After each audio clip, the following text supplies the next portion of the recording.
Bismillahirrahmanirrahim. Assalamualaikum warahmatullahi wabarakatuh. Kepada yang terhormat Bapak Ibu dosen penguji uji kinerja pada PPG Transformasi Pendidikan Agama Islam tahun 2025. Perkenalkan, saya Susilawati, mahasiswa PPG Akidah Akhlak BEK 4 tahun 2025 di LPTK Universitas Islam Negeri Sultan Toha Saifuddin Jambi dengan NIM 2102520055. Pada hari ini, Kamis, tanggal 15 Januari tahun 2026, saya akan melaksanakan praktik pembelajaran dalam rangka penilaian uji kinerja di MANW Jurang Puak, kelas 10 pada materi menghindari akhlak tercela dengan model pembelajaran problem basic learning. Sekian, terima kasih. Wassalamualaikum warahmatullahi wabarakatuh.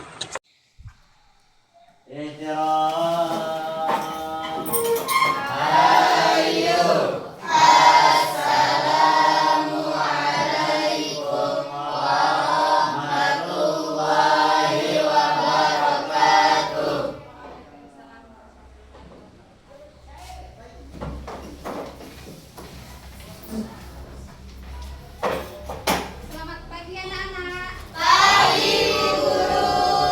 Bagaimana kabarnya hari ini? Baik. Alhamdulillah kita diberi kesempatan untuk bisa bertemu di tempat yang baru. Nah, untuk sebelum kita memulai pelajaran, mana kata kelasnya untuk memimpin berdoa bersama. Silakan boleh ke kelas. Siap, mulai berdoa.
memulai ibadah. Nah, kemudian yang kedua, apakah pamer kebaikan di media sosial itu termasuk akhlak terpuji atau akhlak tercela? Ada yang bisa? Coba. Pamer kebaikan di media sosial bisa termasuk ria, tetapi tidak selalu. Jika dilakukan agar dipuji dan ingin terlihat baik oleh orang lain, maka itu termasuk ria. Namun, jika tujuannya untuk mengajak orang lain berbuat baik atau sebagai dakwah dan tidak mengharapkan pujian, maka tidak termasuk ria. Kuncinya adalah niat dalam hati. Nah, walaupun pamer di media sosial itu ada dua ya, tergantung dari niatnya. Kadang kan pamer di media sosial itu adalah misalnya tujuannya berdakwah, ya untuk menyebar kebaikan. Tapi kadang ada yang pamer harta, misalnya pamer keberhasilannya, nah itu termasuk ria. Kemudian soal yang ketiga, mengapa sikap sombong itu dapat merusak pertemanan? Ada yang bisa? Coba. Sikap sombong dapat merusak pertemanan karena membuat orang lain merasa direndahkan, menghilangkan rasa saling menghormati, menimbulkan rasa tidak nyaman dan sakit hati, menyebabkan teman menjauh. Jadi kesimpulannya, sikap sombong merusak pertemanan karena menghilangkan rasa hormat, kebersamaan, dan kenyamanan dalam hubungan. Luar biasa tuh buat teman.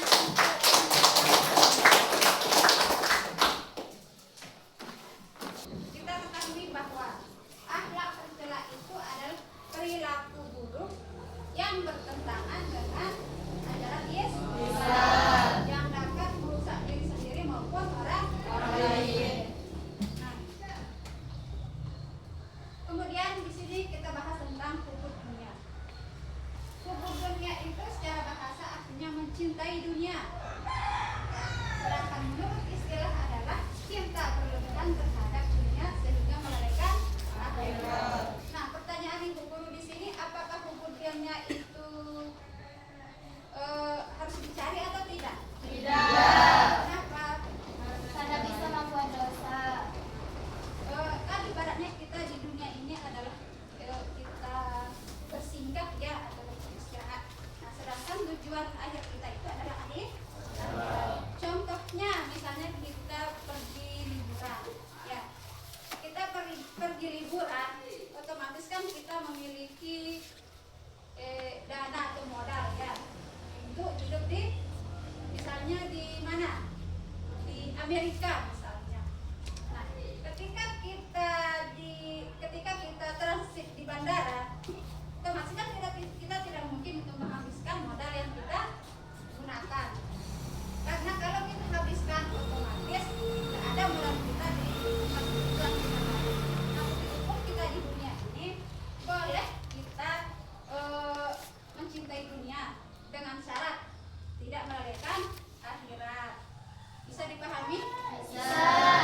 Contohnya di sini kita mengumpulkan dunia itu sebagai modal kita untuk menuju akhirat. Bisa dipahami? Bisa. Nah, di dalam surat Al-Ankabut ayat 64 dijelaskan. Ada yang bisa baca?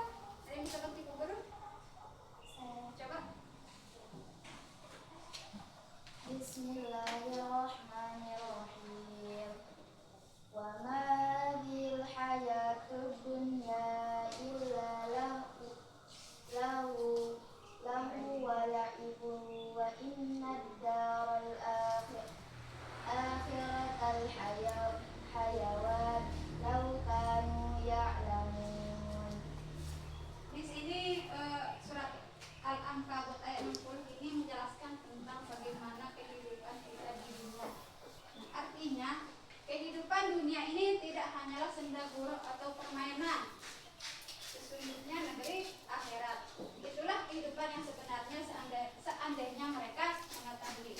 Nah, seperti yang Ibu jelaskan tadi bahwa tidak selamanya kita mengejar dunia itu ya. Tapi kita harus imbangi dengan akhirat. Contohnya ketika kita bekerja mengumpulkan harta, ketika ada panggilan sholat, hayalah sholat, segera tinggalkan pekerjaan itu, kemudian kita laksanakan kewajiban kita supaya antara dunia dan akhirat itu adalah seimbang. Bisa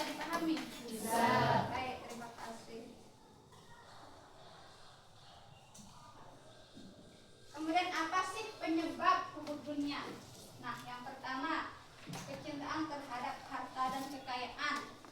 Nah, kita sebagai manusia ya, kita tidak ada apa, selalu ada kemauan kita. Nah, sehingga kita kecintaan terhadap harta dan kekayaan. Kemudian pengaruh lingkungan. Biasanya kita itu dipengaruhi oleh lingkungan. Misalnya orang memiliki itu, kita ingin juga memiliki itu. Ya. Kemudian yang ketiga adalah ketidakpuasan spiritual. Nah, seperti bilang tadi, kepuasan pada manusia itu adalah tidak ada, sehingga ingin mencari dan terus mencari. Kemudian yang keempat adalah keinginan untuk status dan pengakuan. Nah, tujuannya ini supaya dia diakui orang kaya. Nah, kemudian rasa takut kehilangan. Nah, rasa takut kehilangan ini sampai-sampai dia tidak mau bersedekah, tidak mau membagi hartanya. Kemudian yang keenam,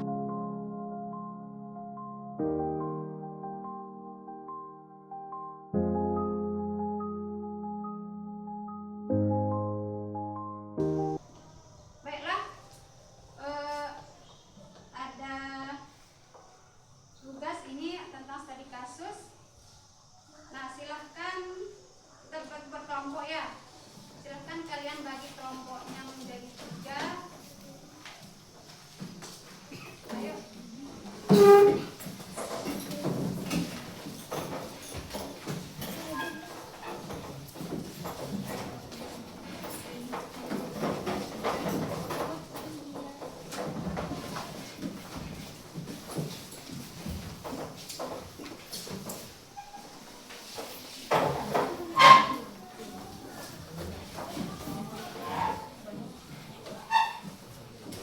Oke, sudah siap? Nah, ini adalah RKPD-nya. Ini ada tugas kelompok. Silahkan tulis nama, kelas, kelompok. Nah, di sini ada studi kasus. Nah, di sini kalian akan menjelaskan atau mengidentifikasikan bagaimana amal tercela, atau menjelaskan mengapa perilaku tersebut termasuk tercela dan sebutkan dampaknya. Nah, di sini ibu guru bagikan ya. Nah, ditulis jawabannya pakai lembaran ya.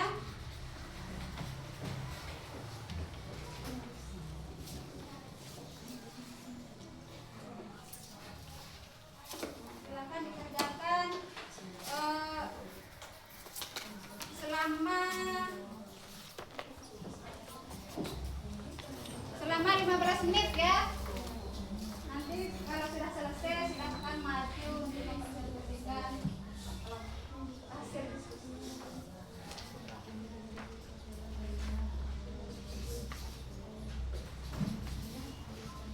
Kalau ada yang belum dipahami silakan dipertanyakan.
memperhatikan melaksanakan sholat tepat waktu. Dia merasa kesuksesan dunia adalah tujuan utama hidupnya.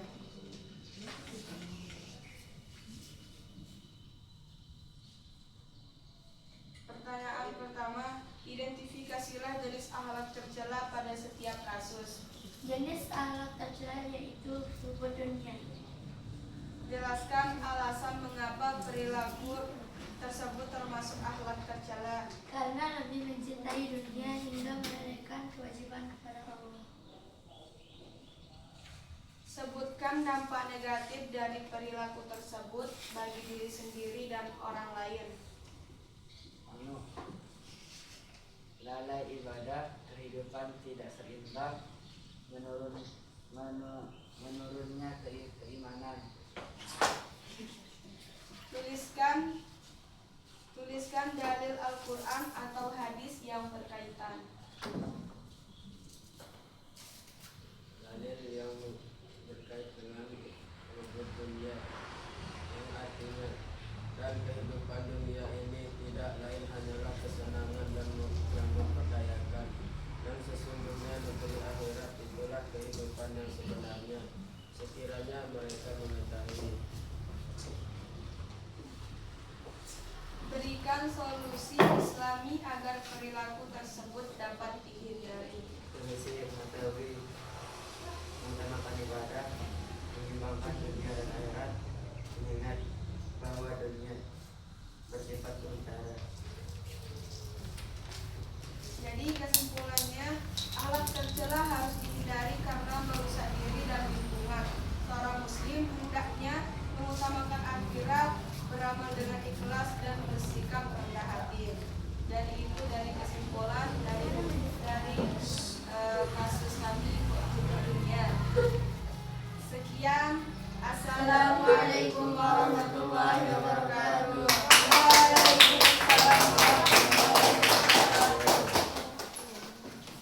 Ayo selanjutnya kelompok 2 sudah siap?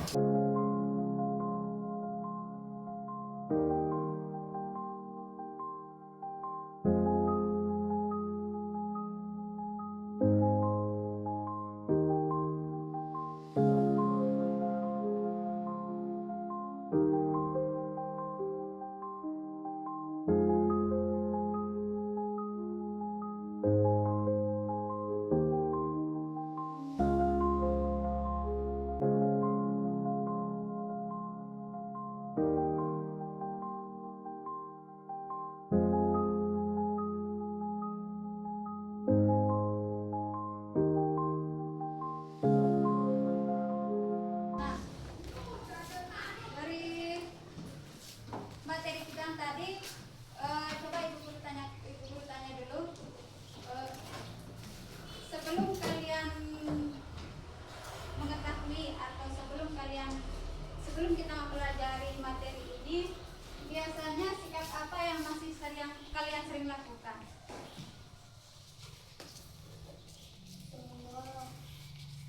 Dan lagi?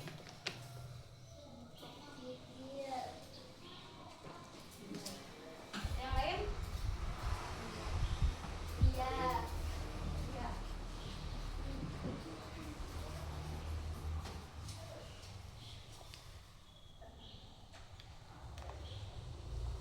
Nah, kemudian perubahan apa yang kalian lakukan setelah pembelajaran ini?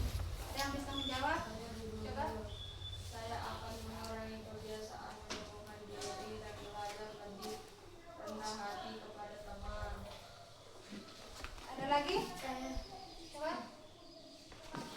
akan berusaha tidak pamer di media sosial dan melakukan kebaikan hanya karena Allah. Ada lagi? Yang cowok? Coba. Saya akan belajar menghargai orang lain dan tidak merasa diri paling benar atau paling hebat. Ada jawaban lagi? Saya akan memperbaiki sikap agar lebih ikhlas dalam beribadah dan tidak ingin dipuji oleh orang lain. Sudah? Setelah kita mempelajari tentang akidah, tentang akhlak tercela ini, bagaimana cara kita bisa mengubah sikap kita, atau misalnya kita sudah merasa ria atau merasa sombong. Nah sekarang kita bisa mengubah diri kita sendiri dengan yang lebih baik, atau tidak akan mengulang lagi. Misalnya kita sudah merasa saya lebih pintar dari kamu misalnya ya, saya lebih kaya atau dan seterusnya. Ada yang ditanyakan lagi?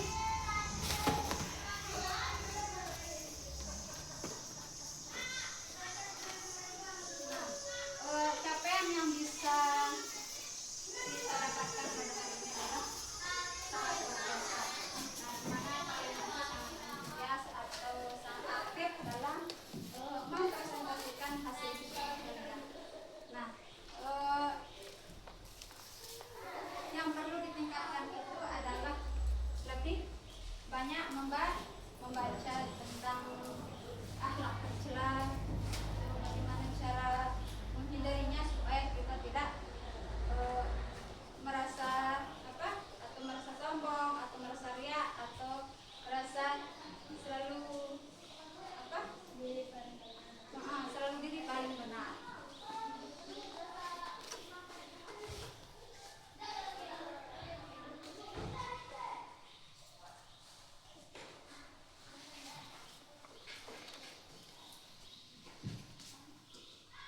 Nah, hasil dari diskusi kita tadi itu adalah, nah, untuk pada kesimpulannya di sini adalah bagaimana kita bisa menghindari akhlak tercela supaya kehidupan kita itu bisa seimbang antara dunia dan akhirat.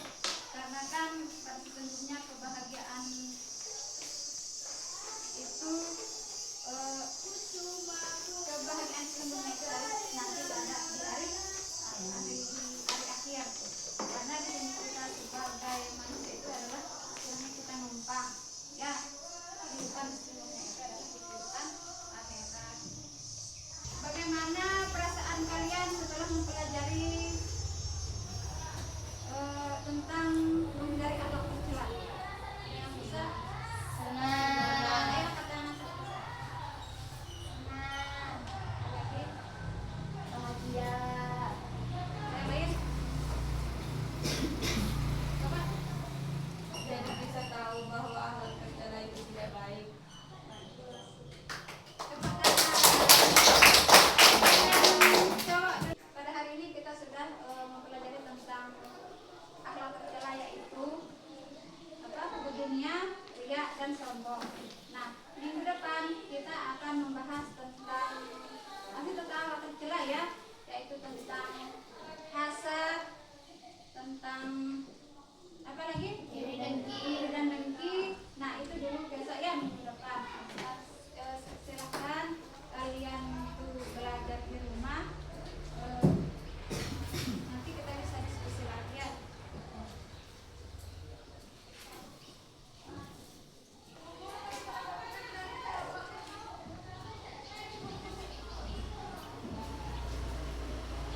mungkin sampai ini materi kita.